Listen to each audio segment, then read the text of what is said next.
Let's be honest, your time is valuable.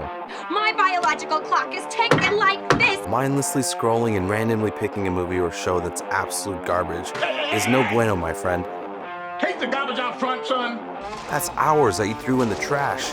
Let me crunch the numbers from the top critics and members from Rotten Tomatoes, IMDB and Metacritic, and I'll put you on the right path to cinematic excellence. This is Smash Ranks. Welcome! So with the success of Severance, I wanted to go over the top 10 best shows on Apple TV Plus right now. Now this isn't a list of the all-time best shows on Apple TV Plus, but rather, these are the best series that are most popular right now. Apple TV Plus has been putting out some bangers lately, so let's check out what you should be watching. Smash to 10 is Disclaimer. You've not been honest with us. The man turns up here with a book he has written. You harassed him, you threatened him. He's the one threatening me. Based on a novel, Academy Award winner Cate Blanchett plays Catherine Ravenscroft, a well-respected journalist. Catherine receives a book from a grief-stricken husband and father, Stephen Brigstock, Kevin Kline, and is horrified to learn that she is the main character. In this book, her darkest secret is revealed. Her husband Robert, Sacha Baron Cohen, and her son Nicholas, Cody Smith McPhee, gets a hold of the book, and the relationships with Catherine are tested. Performances are incredible by all cast members. They all unravel throughout the series as their psyches are really tested. The phrase of judging a book by its cover is unfortunately all too common nowadays. The amount of information in such a small window only allows us to scratch the surface and allows us to prematurely judge a situation. But sometimes you gotta dig deeper to find the truth. This series is one that should be watched twice because once you see the finale of the first watch through, you have a completely different perspective during the second playthrough. Alfonso Cuarón, the director, had the audience really going with this one. If you stick with the slow burn, get through the uncomfortableness, park your judgment off to the side, and get to the end to see the truth, you'll be struck with shock and guilt. Catherine! No! Catherine! It's about me. Smashed at 9 is Presumed Innocent. I did not kill her.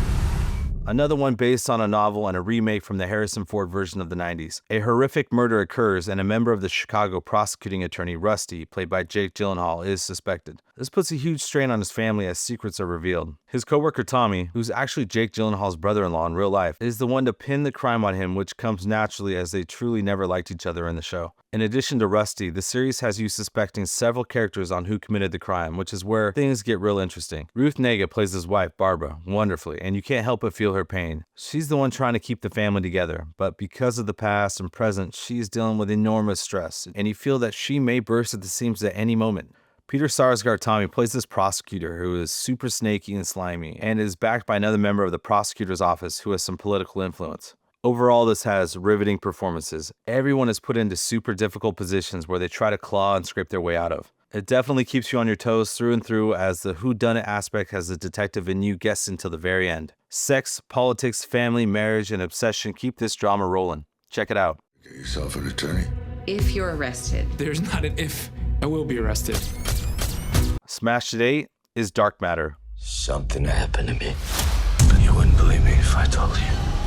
Another adapted series pops up on Apple TV Plus, which is about a professor, Jason, played by Joel Edgerton, who is abducted on his way home and is injected into another alternate version of his reality. He painstakingly figures out how to get back to his original version of reality, but it comes with a lot of risk. He also must deal with the emotional impact of seeing what his life could have been if he made different choices. While doing so, he uncovers the true mastermind behind this, himself. Well, an alternate version of himself. The alternate version, Jason 2, leaves Jason 1 out to dry while he hijacks his life. Now follow along, there's, different versions of each character, 1, 2s, and 3s, and even more. Daniela 1, Jason 1's wife, played by Jennifer Connelly, slowly sees patterns that her husband is a bit different, but can't possibly suspect the ludicrous idea that he's from an alternate reality. Jason 1 visits several different realities, but there's a limit. And there's a possibility he may never make it back, which had me dealing with several anxiety attacks through the show. Naturally, during a sci-fi flick, it's in your best interest to pay attention because not only the science is mind-boggling to understand, but you're often switching back and forth between not only Jason's versions, but also versions with other characters that have different personalities and motives. And sometimes you're not clear on which versions you're watching. It's an incredible ride that puts your hope on a wild roller coaster of ups and downs, with each episode getting more and more intense. Joel Edgerton always puts forth an amazing performance, and in this series, he plays more than 2 versions of himself where they differ enough to where the audience can tell them apart. Jennifer Connelly, the ageless beauty, uses her experience of 40 years as an actor and crushes it. It's ultimately a story of family and what you do to get them back. Wanna kiss and hug? Do it now. Tell me, love.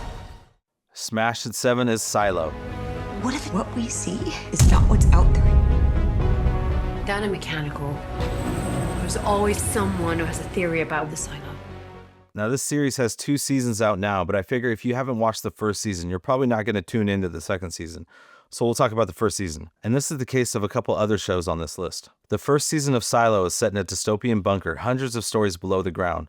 Due to toxic air, the surface is uninhabitable. The bunker's community, who have been there for several generations, has normal groups for different roles: farming, IT, mechanical, law enforcement, government, etc. Now, if you request to see the outside, it's a death sentence because when you go outside after a few steps, you fall and die because of the toxic air. Rebecca Ferguson plays Juliet, a mechanical worker who is nominated and takes the position as sheriff. The always great Tim Robin plays the mayor, Bernard, who works closely with Sims, former rapper Common, to keep everyone in line. Juliet uncovers some secrets as she tries to uncover the truth about an ex-lover who was killed. She is later caught and sent to the surface to die. For generations, everyone is kept in check until some doubt is introduced to a few people. And that's all it takes for this community to start asking questions and become determined to find the truth. Amazing performances and incredible writing in this one. The amazing production design is dark and claustrophobic, where the silo is its own character. There's not a lot of action, but more whispers and plotting behind doors that keeps you engaged throughout. If you make it to the finale, you'll be unable to do anything else but start the second season. What if everything you know to be true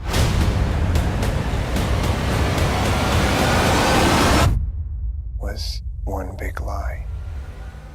Smashed at 6 is Bad Sisters. Everything bad that could have happened has happened. Except that.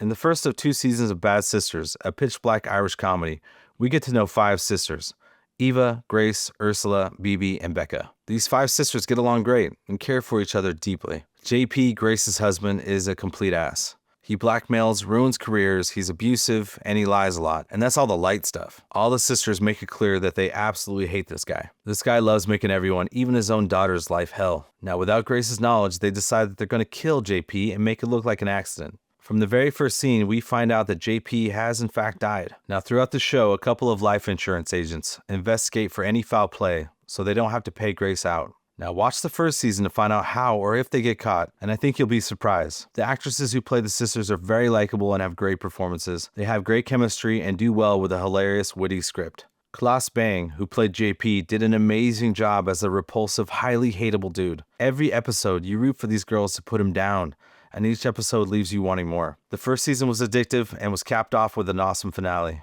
If you're looking to off any of your in-laws, this might be the show you're looking for. He thinks someone's trying to kill him. That's insane. Smashed at 5 is Shrinking. Liz! Hey! It's 3 in the morning. I'm sorry. What's in that bowl? Pretzels. The other bowl. Maybe some painkillers. Maybe? There's painkillers in there, yeah. This dramedy is about a grieving therapist, Jimmy, played by Jason Segel, who has recently lost his wife. As a therapist, he changes his method of treating people. No more beating around the bush, he's telling you how it is. This questionable method of therapy changes his clients' lives as well as his own. A colleague of his, played by Harrison Ford, is a surprising role as his friend and grandfather figure to Jimmy's daughter. Jimmy, now a widow, shows his sadness and fatherhood takes a bit of a backseat, which his daughter Alice can see. A show dealing with loss, depression, and pain could have easily been a cry fest, but the comedy keeps it balanced. Harrison Ford kills it with his dry comedy and seems to be himself in real life, just an old, grumpy man. This heartwarming show explores relatable relationships during a time of loss. There are several different characters dealing with personal issues but come together in mini therapy sessions to overcome challenges. It's a great show about loss, therapy, family, and friendship. If you're in need of a show with a big heart, this could very well be the therapy you need. My patient moved into her sister's house. Sounds like the day's off to a great start for both of us. Smashed at 4 is Mythic Quest. I'm worried about the time. Yeah, David, I'm moving as fast as I can. It's not my fault that these watermelons don't explode like real heads. I can get you real heads. Not human. Developed by some of the peers from Always Sunny in Philadelphia, this sitcom centers on a fictional gaming studio developing an MMO, or a massively multiplayer online game called Mythic Quest. There's a group that is tasked with creating this video game, and they all play different roles within the game development. Lots of funny characters, including Ian, the creative director played by Rob McElhenney from Always Sunny. Now, the rest of the cast feeds off him. This show does a great job at making fun of gaming developers, which Ubisoft, a famous gaming developer, ironically helped create. The character development is more than I thought I'd see in this. It's more of a dramedy than a comedy, actually. The emotional arc I felt while watching this was a pleasant surprise. Obviously, if you're a gamer, you'll probably relate and find this show attractive, but if you're not a gamer, like my wife, you'll appreciate it and laugh along with the nerds. Now, at the time of this recording, Season 4 is airing right now. So this is mine. It's Prescription. A prescription bagel? Smashed at 3 is Slow Horses. I know it's not easy being banished from MI5 to my department, but that's on you.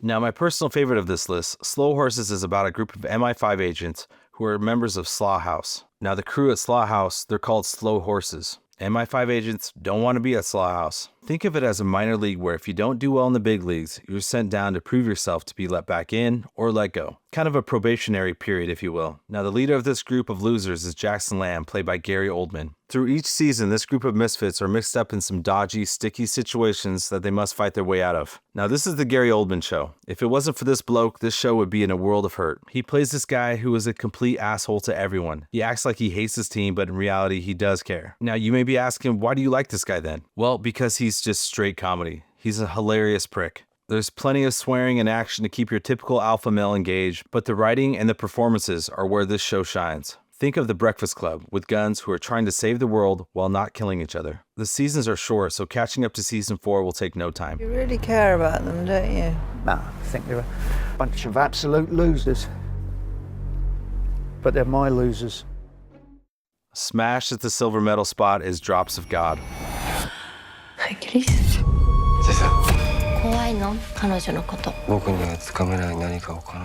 In this adaptation of the Japanese manga series created by Tadashi Agi, Camille, played by Fleur Geffier, learns that her father, a renowned wine critic, has died and she will inherit a wine collection worth over $100 million.